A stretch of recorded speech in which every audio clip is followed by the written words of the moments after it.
What's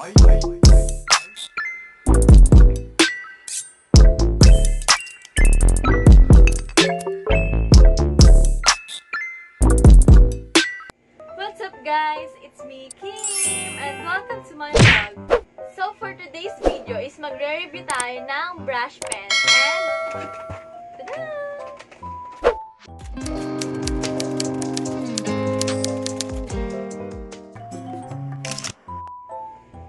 So ang re-review natin is this dual tip brush pen, 36 pieces. and nagkakahalaga siya ng 199. Marami kasi nagre-request kung paano daw ba gamitin yung brush pen. So, magkakaroon tayo ng series sa channel ko, which is magre-review ako ng mga brushes for calligraphy, painting, watercolors, and so on. And without further ado, let's get into the video. So, ito yung lalagyan ng brush pen, and this one is parang a luggage type. Ito is pwedeng papunta sa harapan, pwede rin papunta sa may likuran. And, yung takip niya is, natatanggal siya, like that. Ang iswala to sa loob ng dividers. This is what the top front view looks like. Sa baba nakalagay yung colors niya. This is kind of bothering kasi pag ito is, alam mo na, madali na naman siya buksan kasi ito lang naman. So, ganyan. So, ganyan na. Pero di ko lang bet na ganun yung style ng lalagyan niya. This is a dual type. And ito yung sample niya, guys. Yan. This one is the brush type.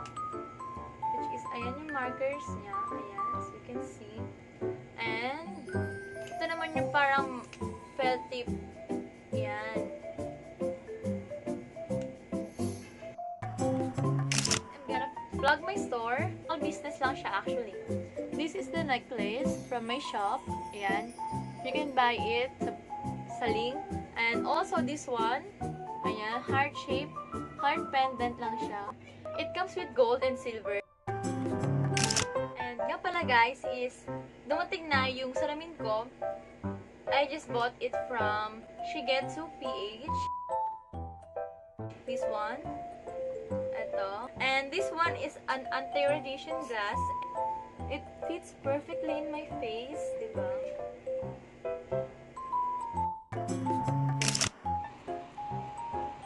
I received this box that has Shigetsu on it, and yung loob niya is merong hard case na pouch, which is andun nakalagay sa lamin, yung case, yung balot, lahat ng involved, lahat ng freebies and all. And meron din siyang thank you card ng Shigetsu. Meron siyang paper for anti-blue light testing, like that. And meron din siyang blue light.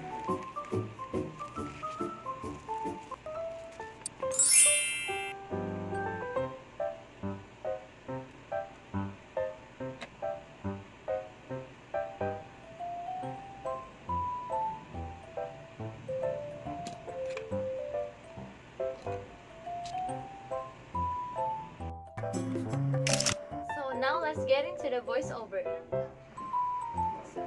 First, I'm gonna arrange these by colors.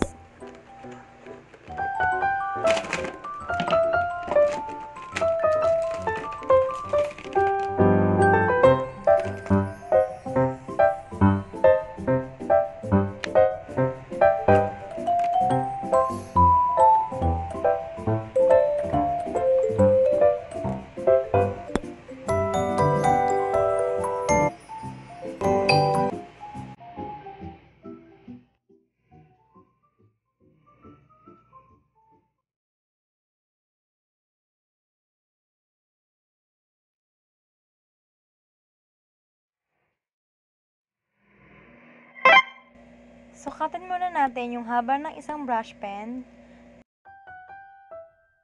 It is almost 6 inches.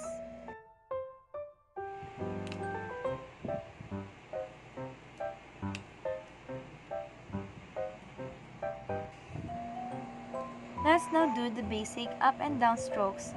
So first, you want your brush pen to be slightly away from your hand.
first, I was really hesitant to buy this because of the price. Super mura niya and also marami ng colors yung available doon.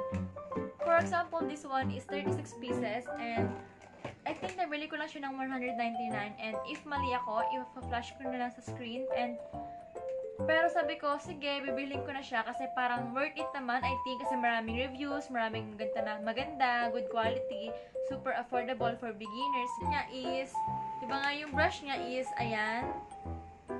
The brush is okay naman, kaso parang sobrang lambot niya and dapat pag gagamitin nyo to is dahan-dahan lang kasi baka pag ginamit nyo siya, baka madaling mag-fray and as a calligrapher, hindi naman natin gustong ma-fray agad yung mga brushes natin. So, kailangan pag ginamit natin to is dahan-dahan lang and wag siyang patayo pag ganyan kasi mas doon lalo nag-fray yung brushes. Dapat pahiga siya igagamitin para hindi masisira yung tip niya.